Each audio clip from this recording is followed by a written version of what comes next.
ही रचना लचके वागवे 365 दिवस 365 स्टोरीज आपण कव्हर करत आहोत. या निमित्तानं रोज वेगवेगळ्या क्षेत्रात काम करणाऱ्या लोकांच्या आपण मुलाखती घेत असतो. आणि आज आपल्यासोबत आहेत देवेंद्र भुजबळ सर, जे गेले 35 वर्ष पत्रकारिता आणि प्रसारमाध्यम या क्षेत्रामध्ये काम करत आहात. न्यूज स्टोरी टुडे याचे ते संपादक आहेत. अधिक माहिती आपण त्यांच्याकडनं जाणून घेऊया. नमस्कार सर. नमस्कार. आज मला आपल्या 365 दिवस 365 मुलाखती या कार्यक्रमासाठी निमंत्रित केलं, याबद्दल मी पहिल्यांदाच आपले आभार मानतो. अर्थसंकेत आणि अर्थसंकेतचे संचालक श्री डॉक्टर अमित बागवे हे नेहमीच उपक्रमशील राहिलेले आहेत. नवीन नवीन कल्पना ते समाजापुढे मांडतात आणि म्हणून त्यांच्याशी जोडून घेण्यात मला नेहमीच आनंद वाटतो. अशाच क्रियाशील व्यक्तींनी समाजाची जडणघडण होत असते, समाजाचा विकास होत असतो आणि त्यामुळे आज या कार्यक्रमात सहभागी होताना मला खरोखरच आनंद होतोय. माझ्याविषयी थोडक्यात सांगायचं तर जसं आपण सुरुवातीलाच बोललात, तसं गेली 35 वर्ष मी प्रसार माध्यमांमध्ये कार्यरत आहे. सुरुवातीला अहमदनगरच्या समाचार दैनिकात होतो, पुढे पुण्याला केसरी वृत्तपत्रात होतो. नंतर मग मुंबई दूरदर्शन केंद्रात होतो आणि भारत सरकारच्या नोकरीतून नंतर पुढे मी महाराष्ट्र शासनाच्या माहिती आणि जनसंपर्क महासंचालनालयात रुजू झालो आणि मग जिल्हा माहिती अधिकारी, उपसंचालक आणि पुढे संचालक पदावरती कार्य केलेलं आहे. आणि आता गेली 3 वर्ष न्यूज स्टोरी टुडे या आंतरराष्ट्रीय मराठी वेब पोर्टलचं संपादन करतोय. जवळपास 100 देशात हे पोर्टल पोहोचलेलं आहे. 5 लाखापेक्षा जास्त याचे व्ह्यूज आहेत आणि याचं वेगळेपण असं ठेवलेलं आहे की दैनंदिन राजकीय बातम्या, गुन्हेगारी विषयक बातम्या, घडामोडी यांचा या पोर्टलमध्ये समावेश नाही. तर निखळ कला, साहित्य, संस्कृती, आरोग्य, विज्ञान, विकास, कथा, यशोगाथा अशा स्वरूपातच हे पोर्टल असल्यामुळे पोर्टल लोकप्रिय व्हायला मोठी मदत झालेली आहे आणि आतापर्यंत राज्यस्तरीय 7-8 पुरस्कार या पोर्टलला मिळालेले आहेत आणि सकारात्मक बाजू जगाची जी आहे ती समाजासमोर मांडणं हे मी मुख्य उद्दिष्ट ठेवलेलं आहे. आणि या पोर्टलच्या आधारावरती मी आता निश्चितपणे असं म्हणू शकतो की जे आपण सर्वसाधारणपणे म्हणत असतो की मराठी माणूस मागे आहे, तर उलट मी आता असं म्हणतो की मराठी माणूस मागे नाही तर आळशी मराठी माणूस मागे आहे आणि साहसी मराठी माणूस जगातल्या अशा देशांमध्ये पोहोचलेला आहे आणि अशा पद्धतीने स्वतःचं कार्य करतो, तो तिथे सिद्ध करतोय की त्या देशांची नावं सुद्धा आपल्याला माहिती नाहीयेत. आणि त्यामुळे मराठी माणसाच्या मनातली ही जी एक नकारात्मकतेची भावना सर्वसाधारणपणे दिसून येते की मराठी माणूस मागे आहे, तर हे आपण अजिबात मनात ठेवता कामा नये. उलट हे बिंबवायला पाहिजे. आळशी मराठी माणूस मागे आहे. साहसी मराठी माणूस हा जगात कुठेही जाऊन आपलं कार्यकर्तृत्व सिद्ध करू शकतोय. तर आता जसं तुम्ही केल्याप्रमाणे तुमची जी न्यूज स्टोरी टुडेची जी संकल्पना आहे, ही तुम्हाला कशी सुचली? आता आपल्याला सगळ्यांनाच माहिती आहे की 3-3.5 वर्षापूर्वी कोरोनाने किती हाहाकार माजवलेला होता. सगळं दैनंदिन जनजीवन ठप्प झालेलं होतं आणि वृत्तपत्र सुद्धा बंद होती. विविध वाहिन्यांवरती ज्या बातम्या दाखवल्या जायच्या त्या सुद्धा समाजात भीती निर्माण करणाऱ्या असायच्या. इकडे इतके मेले, इकडे इतके गेले, इतके बाधित झाले आणि अशा नकारात्मक परिस्थितीत आपण फक्त बघायचीच भूमिका घ्यायची की काय, असं मला सतत वाटत होतं. त्याचप्रमाणे माझी कन्या देवश्री, जी स्वतः पत्रकार आहे, गेली 7 वर्षापासून ती पण इंग्रजी वृत्तपत्रांमध्ये वाहिन्यात काम करते. तर तिन्ही मिळून असा विचार केला की आपल्याला घर बसल्या काय करता येईल, की आपण खारीचा काय वाटा उचलू शकतो, की आहे ते काही सगळं आपण तर थांबवू शकत नाही, बदलूही शकत नाही. पण मग आपल्याकडून काय कॉन्ट्रिब्यूट होऊ शकतं? असा सगळा विचार विनिमय करून त्यातून मग ही पोर्टलची संकल्पना पुढे आली, की आपण घर बसल्या कुठलीही विशेष साधन सामुग्री न लागता फार मोठं आर्थिक पाठबळाची सुद्धा गरज नसलेलं असं माध्यम निवडायचं, की जे आज जास्तीत जास्त लोकांपर्यंत पोहोचलेलं आहे. आज आपल्याला माहिती आहे, की प्रत्येकाच्या हातात मोबाईल असतोच असतो आणि प्रत्येकजण मोबाईलशी जोडला गेलेला आहे. त्यामुळे मोबाईलच्या माध्यमातून सकारात्मक चित्र समाजासमोर कसं नेता येईल, कसं मांडता येईल, या दृष्टीने विचार-विनिमय करून हे न्यूज स्टोरी टुडे पोर्टल 22 जुलै 2020 पासून सुरू केलेलं आहे. 3 वर्षापेक्षा जास्त काळ होत गेलेला आहे याला. आणि जसं मी म्हणालो, की याचं स्वरूप वेगळं ठेवल्यामुळे याला देशोदेशीतल्या वाचकांची पसंती मिळत आहे आणि वेगवेगळ्या व्यक्तींच्या यशकथा या पोर्टलच्या माध्यमातून पुढे आणण्यात आपण यशस्वी झालेलो आहे. आणि त्याचंच फलित म्हणून मी इथे आता प्रत्यक्षात दाखवू शकतो, की काही पुस्तकं, काही लेखमालांच्या स्वरूपात ज्या लेखमाला आपण पोर्टलवरती चालवल्या त्यातून काही पुस्तकांची सुद्धा निर्मिती झाली. आता हे समाजभूषण नावाचं एक पुस्तक आहे. याच्यात सुद्धा 35 व्यक्तींच्या यशकथा आहे. दुसरं एक समाजभूषण आहे. याच्यात सुद्धा जवळपास 37 व्यक्तींच्या यशकथा आहे. नंतर एक जीवन प्रवास नावाचं पुस्तक आहे, की कोकणातल्या एका दुर्गम भागातल्या खेड्यातली मुलगी मुंबईत येते आणि स्वतःच्या कार्यकर्तृत्वावरती कशी यशस्वी होऊ शकते किंवा ग्रामीण भागात शिक्षणाची सुविधा नसताना आणि त्या काळात महिला किंवा मुली ज्या नोकरी करायच्या शहरातल्या, त्या एकतर शिक्षिका, नर्स किंवा क्लार्क अशा स्वरूपाच्याच करायच्या. अशा परिस्थितीत ग्रामीण भागातली एक मुलगी पोलीस खात्यात भरती व्हायचा धाडसी निर्णय घेते आणि पुढे डी-वाय-एस-पी पदापर्यंत पोहोचते आणि स्वतःचं कार्यकर्तृत्व सिद्ध करते. महाराष्ट्र पोलिसातल्या पोलीस उपनिरीक्षकांच्या पहिल्या बॅचसाठी त्याची निवड होते. तर या अशा वेगवेगळ्या लेखमाला ज्या आहेत, या या पोर्टलवरती लेखमाला स्वरूपात प्रसिद्ध होत गेल्या आणि या प्रसिद्धीच्या पुढचंच पाऊल म्हणजे लोकांना त्या आवडतही गेल्या आणि त्यातूनच या पुस्तकांची निर्मिती झालेली आहे.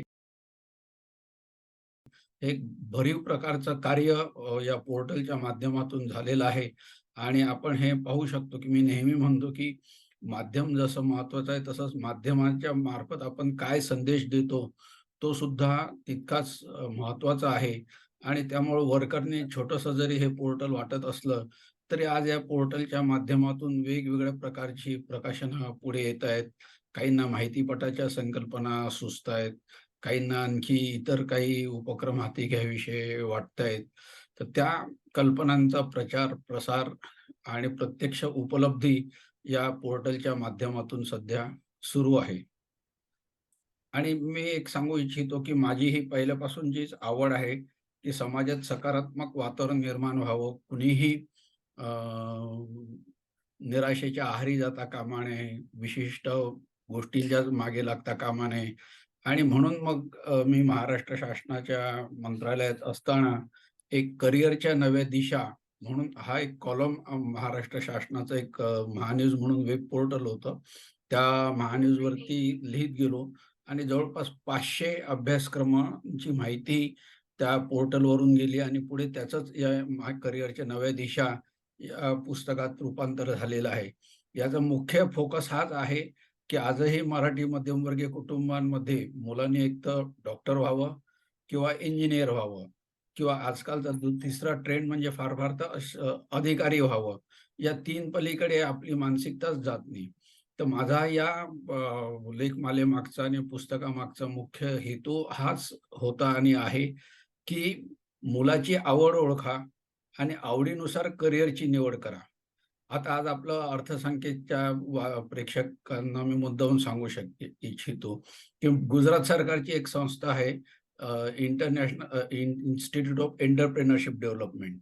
म्हणजे एखाद्याला जर उद्योजकच व्हायचं असेल, तर 12वी नंतर त्यांनी वेगवेगळे काहीतरी अभ्यास बी-ई करायचं, मग बी-ई करून उपयोग होत नाही म्हणून एम-बी-ए करायचं आणि नंतर मग परत कॉर्पोरेट सेक्टरमध्ये यायचं.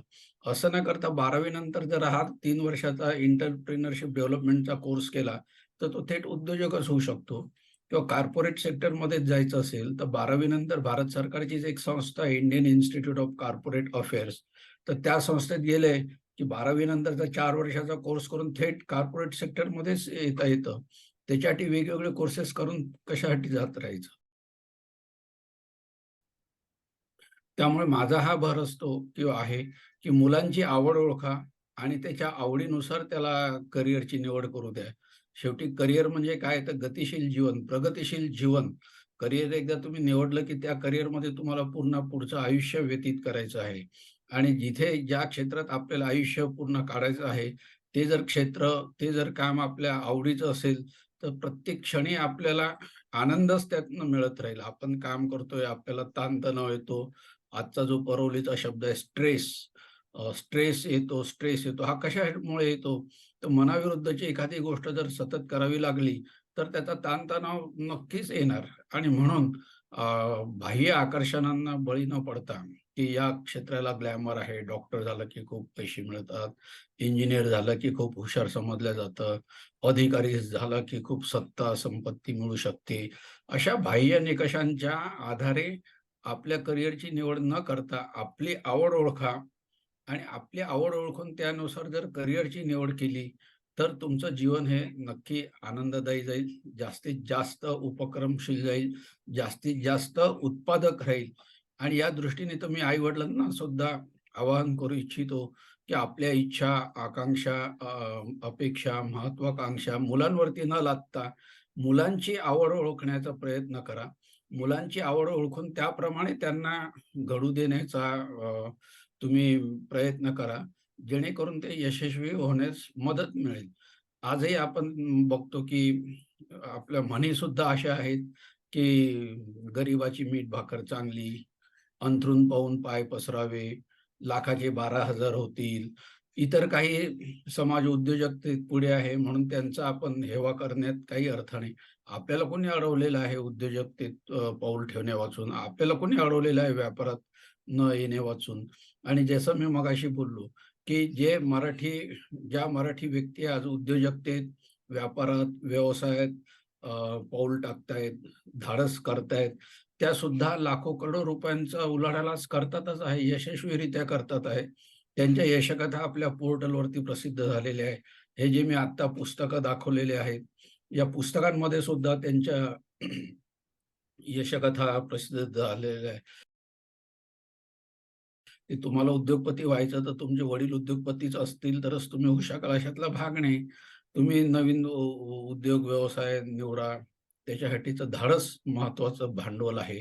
केवळ पैसा नाही म्हणून आम्ही काही करू शकत नाही, असं न समजता पैसा कुठून मिळू शकेल, कसा मिळू शकेल याच्यासाठी सुद्धा वेगवेगळ्या सरकारच्या योजना आहेत, बँकांच्या योजना आहेत, वेगवेगळ्या वित्तीय संस्था आहेत आणि त्यामुळे फार महत्वाची गोष्ट म्हणजे आपली आवड ओळखा, त्याच्यानुसार करिअर निवडा आणि त्याच्यानुसार धाडसाने पाऊल टाकून पुढे चालत राहा. मला असं वाटतं, की खूप योग्य म्हणालात. कारण का आज जेव्हा आपण बघतोय, की 24 तास वृत्तवाहिनी चालू असतात आणि म्हणूनच कुठेतरी एक नकारात्मकता जास्त पसरते. कारण का अनेक बातम्या जेव्हा आपण बघतो, त्या खूप करून वाईट बातम्या असतात किंवा कुठेतरी निगेटिव्ह, कुठे भांडण होत असतं. असं काहीतरी वाईट बातम्या प्रत्येक वेळेला आपल्याला बघायला मिळतात आणि त्या 24 तास बघायला मिळतात. पण तुम्ही जेव्हा काम करत होता किंवा तुम्ही जेव्हा तुमचं कार्य चालू केलं, तेव्हा फक्त दूरदर्शन आणि आकाशवाणीसारख्या 2 वाहिनी होत्या. आणि त्या माध्यमातनं ते जे घराघरांमध्ये त्या पोहोचलेल्या. पण ठराविक वेळेलाच ठराविक बातम्या होत्या आणि इतर वेळेस कार्यक्रम त्यांचे चालत होते. आणि त्यांच्यासोबत तुम्ही अनेक काम केलं, तर त्याच्याबद्दल थोडं माहिती द्या? आता कसं आहे, की 91-92 सालापर्यंत फक्त भारत सरकारचं दूरदर्शन हेच दृकश्राव्य माध्यम होतं आणि 91-92 पासून मग झी वाहिनी, स्टार आणि इतर वाहिन्या हळू पुढे यायला लागल्या आणि दूरदर्शनचं एक ब्रीदच होतं, की घरातील सर्वांसाठी. त्यामुळे घरातील सर्व व्यक्ती एकत्र बसून बघू शकेल अशाच प्रकारच्या कार्यक्रमांचं स्वरूप असायचं. लहान मुलांसाठी किलबिल असायचं, महिलांसाठी सुंदर माझं घर असायचं, कामगारांसाठी कामगार विश्व असायचं, आरोग्याविषयी जाणून घेण्यासाठी आरोग्य संपदा असायचं. कार्यक्रमांची मांडणी सुद्धा अशीच असायची. नाट्यावलोकन असायचं, नाटक असायचं, शनिवार, रविवारी चित्रपट असायचं. अशा सर्व प्रकारचं एक छान पॅकेज दूरदर्शनच्या माध्यमातून दिल्या जायचं. पुढे वेगवेगळ्या वाहिन्या आल्या आणि दूरदर्शन किंवा माध्यमांचं जे ब्रीद आहे, की पहिलं म्हणजे ज्ञान, माहिती आणि तिसरं आहे मनोरंजन. तर आत्ताच्या घडीला आपण बघतो तर काय दिसतं मोठ्या प्रमाणात, की ज्ञान आणि माहितीपेक्षा सगळ्यात जास्तीत जास्त भर आहे तो मनोरंजनावरतीच आहे. आणि मनोरंजनाच्या दृष्टीने सुद्धा मनोरंजनाला जी प्रबोधनाची तरी जोड असायला हवी, तर ती सुद्धा नाही आहे. त्यामुळे प्रश्न असा पडतो, की समाज मन घडवण्याचं काम जे माध्यमांचं अपेक्षित होतं, ज्ञान, माहिती, मनोरंजन, तर समाज घडवण्याच्या ऐवजी बिघडवण्याचंच काम माध्यमांकडून होतंय की काय? म्हणजे माध्यमांकडूनची जी अपेक्षा होती, की एक आदर्श समाज निर्माण करण्यासाठी माध्यमांनी योगदान द्यायला पाहिजे, तसं ते होतंय का? असा प्रश्न प्रेक्षकांनी स्वतःलाच विचारला पाहिजे. आणि दुसरी शेवटी एक गोष्ट महत्त्वाची आहे, की तुम्हाला नुसतंच वाहिन्यांना दोष देण्यात अर्थ नाही. तुम्हाला एखादा कार्यक्रम आवडत नसेल, तर पाहू नका.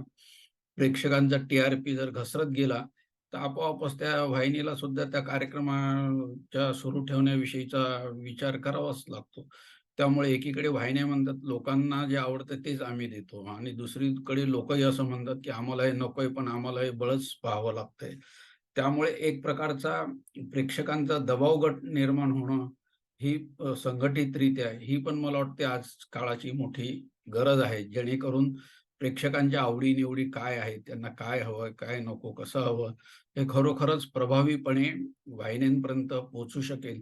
आणि दुसरी गोष्ट म्हणजे ज्याला मीडिया रिसर्च म्हणतात, माध्यम संशोधन.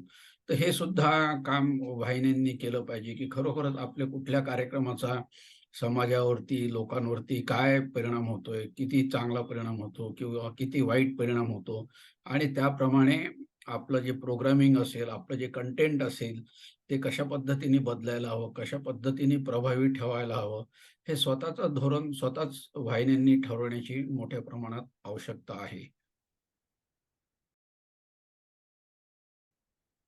तर माझा पुढचा प्रश्न तोच होता, कारण का तुम्ही आता कंटेंटचा उल्लेख केलात. तुम्ही तुमच्या कामाच्या माध्यमातून अनेक पुस्तकं लिहिलीत, जी खूप प्रेरणादायी आहेत. मग ते महिलांवर असू दे किंवा पुरुषांच्या खूप अनेक यशस्वी तुम्ही स्टोरीज कव्हर केल्यात आणि त्याची पुस्तकं तुम्ही छापलीत.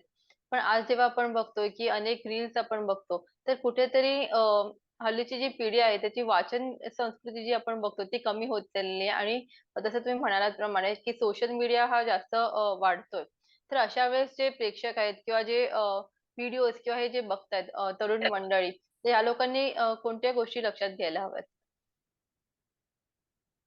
आता तर उलट मी म्हणेल, की पूर्वी म्हणजे एक 10-15 वर्षापूर्वीपर्यंत कोणाला काहीही माहिती मिळवायची असेल, तर अतिशय जिकिरीची गोष्ट असायची. मुळात कुठली माहिती मिळवायची असेल, तर ती कुठून मिळवायची, कुठल्या व्यक्तीला भेटायचं, कुणाला गाठायचं,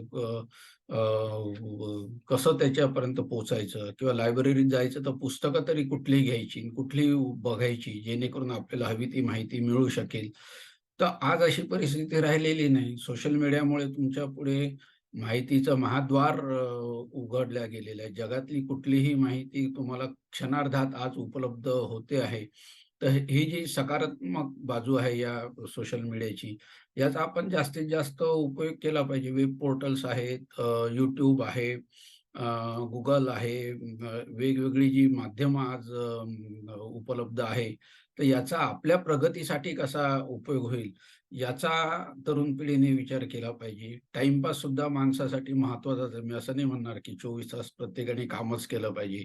शेवटी काम आणि आराम याचा बॅलन्स हा साधलाच पाहिजे. त्यामुळे करमणुकीसाठी सुद्धा सोशल मीडियाचा उपयोग होतो, तो केलाच पाहिजे. परंतु केवळ करमणुकीसाठी याचा उपयोग न करता आपल्या प्रगतीसाठी याचा कसा उपयोग होऊ शकेल, याचा आपण विचार केला पाहिजे. पालकांनी सुद्धा हे बघितलं पाहिजे, की आपली मुलं नेमकं कशासाठी सोशल मीडियाचा उपयोग करतायत, बघतायत, पाहतायत. त्याच्यावरती सुद्धा त्यांचा एकमेकांमध्ये संवाद असणं अपेक्षित आहे. शेवटी सोशल मीडिया हे सुद्धा दुधारी तलवार आहे, की त्यांनी काय चांगलं करायचं किंवा काय वाईट करायचं, हे शेवटी प्रत्येक व्यक्तीच्या हातात आहे. त्यामुळे त्या माध्यमाला पण नुसताच दोष देण्यात काही अर्थ नाही. त्याच्यातले जे चांगले गुण आहे, ते घ्या. त्याच्यातले जे वाईट गुण आहेत, त्याच्याकडे दुर्लक्ष करा. शेवटी प्रत्येक गोष्ट ही आपल्यावरतीच येऊन पडते, की आपण काय करायचं, आपण कसं करायचं, आपण काय घ्यायचं, आपण किती घ्यायचं, काय घ्यायचं नाही, काय दुर्लक्षित करायचं, हे सगळं आपल्यावरतीच अवलंबून आहे. शेवटचा मी प्रश्न तुम्हाला विचारेन, कारण का गेले 35 वर्ष तुम्ही प्रसार माध्यमात आणि पत्रकारिते या क्षेत्रामध्ये काम करताय. तर अनेक बदल तुम्ही या वर्षात पाहिले असतील. तर जी पुढची पिढी आहे, जी या क्षेत्रात काम करू इच्छिते, अशा लोकांना तुम्ही काय मार्गदर्शन कराल? एक तर आपण हे लक्षात घेतलं पाहिजे, की तंत्र तंत्रज्ञान अतिशय झपाट्याने बदलत चाललेलं आहे आणि या तंत्रज्ञानाचा मानवी जीवनावरती, मानवी संबंधांवरती, समाज रचनेवरती, कुटुंब व्यवस्थेवरती, अर्थव्यवस्थेवरती, सर्वच बाबींवरती झपाट्याने परिणाम होत चाललेला आहे. आणि त्यामुळे हा बदल जो आहे, तो तरुण पिढीने अवगत केला पाहिजे, आत्मसात केला पाहिजे. आज आपण बघतो, की आधी वृत्तपत्रच फक्त निघायची. नंतर मग दूरदर्शन, आकाशवाणी, नंतर मग खाजगी वाहिन्या आणि आता सोशल मीडिया आणि डिजिटल मीडिया. तर आता डिजिटल मीडियाचं महत्त्व दिवसेंदिवस वाढत चाललेलं आहे आणि डिजिटल मीडियाचं तर मी असं वैशिष्ट्य सांगेल, की वृत्तपत्र वाचायचं असेल, तर नुसतं वृत्तपत्रच घ्यायला पाहिजे. पुस्तक वाचायचं असेल, तर पुस्तकच घ्यायला पाहिजे. चित्रपट बघायचा असेल, तर एक तर थिएटरमध्ये जायला पाहिजे किंवा टीव्ही समोरच बसलं पाहिजे. काही ऐकायचं असेल, तर आकाशवाणीचं ऐकलं पाहिजे. हे असं राहिलेलं नसताना हे सगळे माध्यमं ही एका मोबाईलमध्ये आता एकवटलेली आहे. आणि त्यामुळे या माध्यमांचं जे एकत्रीकरण ह्या सोशल मीडियात झालेलं आहे, की आज आपण बघतो, की WhatsAppच्या माध्यमातून किंवा मोबाईलवरती आपण वेगवेगळे बातम्या, लेख, वृत्तपत्र वाचू शकतो, पुस्तकं वाचू शकतो, फिल्म्स पाहू शकतो. तर हे सगळं इतकं प्रचंड पॉवरफुल माध्यम या मोबाईलने निर्माण केलेलं आहे आणि मी तर म्हणतो मोबाईल म्हणजे एक प्रकारचं छोटेखानी हे प्रोडक्शन हाऊसच आहे. या मोबाईलवरती तुम्ही बातम्या, लेख, कथा टाइप करू शकता. या मोबाईलवरती तुम्ही फोटोग्राफी करू शकता. या मोबाईलच्या आधारे तुम्ही शॉर्ट फिल्म्स तयार करू शकता. म्हणजे आधी कुठलीही गोष्ट करायची असेल, तर आम्हाला एखाद्या बाहेर आउटडोर शूटिंग करायचं असेल, तर 5-6 जणांची टीम लागायची. कॅमेरामन लागायचा, कॅमेरा असिस्टंट लागायचा, लाइटिंग असिस्टंट लागायचा. ऑडिओ इंजिनिअर लागायचा, त्याचा असिस्टंट लागायचा. हे सगळे यंत्रणा ने-आण करण्यासाठी ड्रायव्हर लागायचा, गाडी लागायची. इतकी सगळी साधनसामुग्री लागायची.